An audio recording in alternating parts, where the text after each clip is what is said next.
Radio Sucesos 101.7 FM presenta su noticiero Sucesos con Milton Pérez y Verónica Larrea. Un periodismo libre para una democracia plena. Los hechos y las opiniones de los sucesos que marcan nuestro tiempo.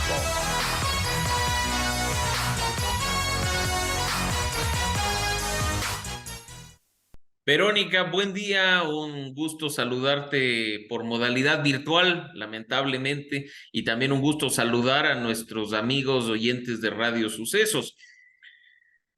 Una campaña electoral que ya se preveía desabrida, sin tanta emoción, considerando además, como tú ya lo has dicho, que el periodo de gobierno que tendrá un presidente y una asamblea de transición será de aproximadamente 1 año y medio.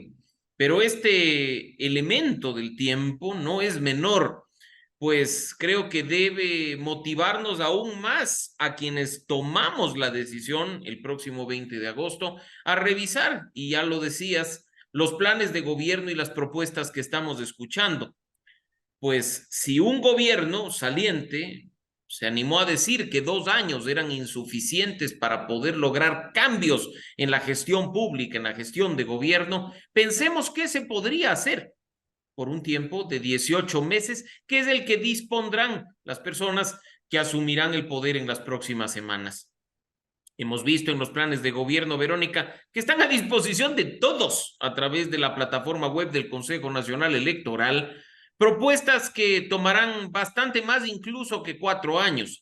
Grandes obras de infraestructura, grandes decisiones respecto de lo que implica combatir la inseguridad, lamentablemente no podrán cumplirse en un lapso tan corto como el que tendrán a su mano nuestras nuevas autoridades. Esto es importante analizarlo y tomarnos el tiempo, ¿no? De revisar los planes, al menos echarles un ojo y ver, bueno, qué de todo esto que nos dicen es realizable en 18 meses de gestión. Eso es un corto tiempo. Los planes son extensos, algunas promesas que seguramente no van a poder cumplirse en ese lapso. Ahora, ¿qué nos puede comentar, Mauricio, respecto a la transparencia de esos planes? ¿De qué tan transparentes podrán ser esos gobiernos de los presidenciables? Verónica, el que no es transparente mientras es candidato, difícilmente va a ser transparente una vez que llegue al poder. Y esa es una regla de oro que no debemos perder de vista. La información, insisto, está disponible digitando cne.gov.es y dando clic en la parte inferior a una parte que dice elecciones presidenciales y legislativas. Ahí tú tienes un menú completo, donde no solo están las decisiones del Consejo Nacional Electoral, los reglamentos, cuáles son las encuestadoras aprobadas por el Consejo Nacional Electoral para hacer pronósticos electorales y encuestas de voto de urna, sino también los planes de trabajo, los procesos de inscripción de candidaturas y la rendición de cuentas de ingresos y gastos de las distintas campañas electorales. Esta información está a disposición de todos, no únicamente, a propósito de lo que decías, de Fundación Ciudadanía y Desarrollo que monitorea y hace un reporte. No, esto está a disposición de Verónica, de Milton, de quienes hacen Radio Sucesos y de todo el país. Ingresen ustedes mismos y vean qué están poniendo los candidatos a los ecuatorianos a su consideración. En esos planes de gobierno, muchos hacen la clásica que en el colegio algunos hacían cuando tenían pereza de redactar los deberes: letra 14, espacio doble, bordes más anchos, para presentarnos planes de gobierno de 50 páginas, que si estarían en letra más pequeña, formato simple y márgenes regulares, serían planes de gobierno de 8 o 10 páginas. Otros que fundamentan el 90% del documento presentado en el diagnóstico, en diagnósticos elaborados por otras personas, ni siquiera por sus campañas, y que al final, al momento de hablar de propuestas, te dicen el qué, un qué que todos sabemos, pero no te dicen ni un cómo, ni un con quién, mucho menos con qué, y me refiero a lo económico, que sabemos en este momento el país lamentablemente no dispone. Entonces, ahí está un primer reto.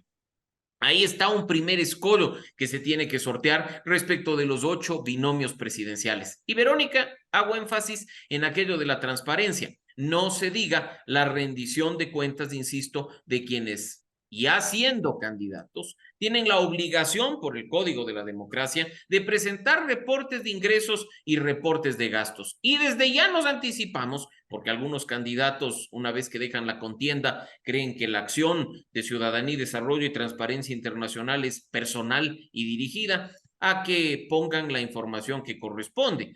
Pues nosotros hemos revisado dentro de lo que corresponde a la sección de la primera quincena de campaña, conforme manda el Consejo Nacional Electoral, y vemos que varios binomios presidenciales que ya recorrieron el país, que ya tuvieron caravanas, que ya regalaron banderitas y camisetas, reportan $0 en ingresos y $0 en gastos. Yo quisiera que nos cuenten, porque creo que muchos quisiéramos acceder a ello, cómo por generación espontánea surgen banderas, camisetas y nadie sabe ni de dónde, ni con qué, ni quién. Entonces, ahí están los detalles, insisto, de que quienes no son transparentes como candidatos difícilmente van a ser transparentes e íntegros al llegar al poder. Y vamos a hablar acerca del control del gasto electoral, que es importante, pero por ejemplo, ha pasado cosas que llaman la atención y en la página del CNE, por ejemplo, el candidato Fernando Villavicencio aparece con un presupuesto de más de $3 millones, $3.405.779 de dinero privado. Este es un monto que él además lo ha negado y dice, no sabe cómo ha salido eso, que él no ha autorizado, pero son temas que llaman la atención, Mauricio, de cara a estas elecciones también. Varios detalles, y no solo voy a mencionar ese, porque el presupuesto más alto de un binomio presidencial efectivamente corresponde al de Fernando Villavicencio, pero te voy a dar detalles de la información que está disponible.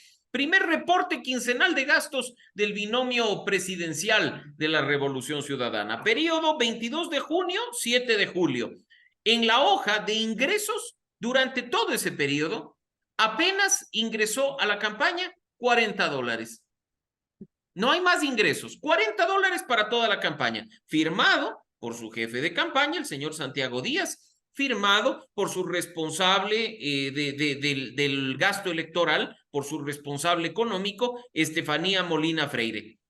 Detalles como esos ya empiezan a llamar la atención. Si nos vamos, como tú ya decías, quizá a lo que significa, no sé, pues segunda quincena, otro binomio presidencial, en este caso el del señor Javier Hervas del Movimiento Reto, vamos a ver que el archivo, el reporte de ingresos, ojo, correspondiente a la segunda quincena de campaña, a la que ya les vimos como formalmente campaña electoral, 6 de julio al 20 de julio, se reporta la gran cantidad de ingresos de $111.59.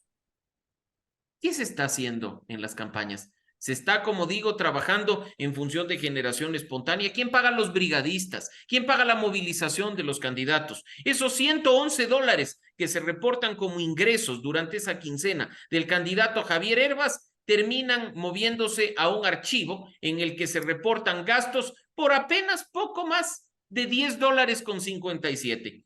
15 días de campaña y el único gasto que se reporta es el pago de una patente municipal en el Banco de Guayaquil. ¿Es Eso esto ya nos ético? hace sospechar, ¿no? ¿Es esto ético? ¿Es esto justo? No. Y probablemente, como lo ha dicho Fernando Villavicencio, a propósito de su presupuesto de campaña, ni siquiera los candidatos lo saben porque emiten un voto de confianza, un voto de fe a sus responsables del manejo económico. Pero, de nuevo, así mismo pasa cuando son presidentes. Quien no vigila a su entorno mientras es candidato, no va a estar en capacidad de vigilar la integridad y la ética de su entorno cuando sea presidente. Y ya nos llevamos pues sorpresas de gerentes de empresas públicas que terminan fugados o de cuñados incómodos que terminan teniendo más poder que el presidente. Ahí está, una lección aprendida y que tenemos que tomar en cuenta los electores. Amigos, son las 7:31. Conversamos con Mauricio Alarcón, director ejecutivo de Fundación Ciudadanía y Desarrollo.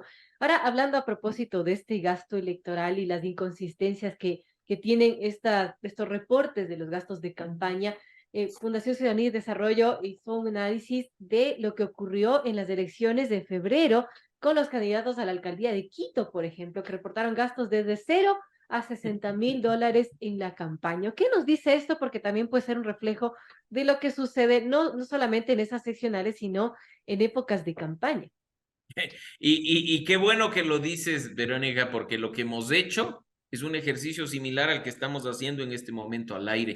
Presentamos dos informes, un informe de financiamiento y un informe de gasto. El informe de financiamiento deja claro de dónde salen los recursos económicos para hacer las campañas, el financiamiento público, el financiamiento privado, los límites, los techos, las distintas fuentes a las que pueden acceder los candidatos, en este caso, según nuestro monitoreo, a las alcaldías de Quito, Guayaquil y Cuenca. En el primer informe de financiamiento, además dejamos en evidencia la pauta de los candidatos en redes sociales, particularmente en Instagram y en Facebook.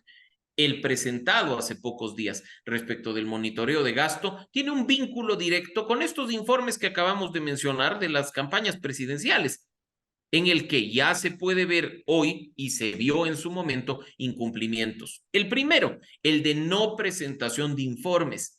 Verónica, el Código de la Democracia es claro y ordena a las campañas presentar reportes quincenales de ingresos y gastos, sujetos a control y fiscalización del Consejo Nacional Electoral. Hay quienes simplemente hacen caso omiso del tema, incumplen con la ley y pues como hay impunidad, poco o nada les importa. Hay otros que, así como lo acabamos de hacer en el ejercicio práctico muy simple, presentan reportes, pero que no corresponden con la realidad. Pues creo que, si nos referimos al tema de Quito, todos vimos el despliegue de candidatos que buscaban acceder al favor popular y ganar sus votos, despliegues de grandes caravanas, despliegues en los postes de cientos de miles de afiches y gigantografías que no constan en ninguno de ellos. Gastos e ingresos que no corresponden con la realidad y que terminan convirtiéndose en una burla para el país. Mira tú, para que vayas viendo más o menos cómo funciona el tema, que una campaña que incluso nos inundó de afiches y que se demoraron en retirar de los postes, la de la señora Natasha Rojas por Unidad Popular, reporta en estos informes quincenales ingresos por $2.52 y gastos por $2.52. Yo creo que ni un taxi para movilizarse a una entrevista en Radio Sucesos desde el hogar de la candidata llegó a costar esa cifra. Así se burlan del tema de los reportes.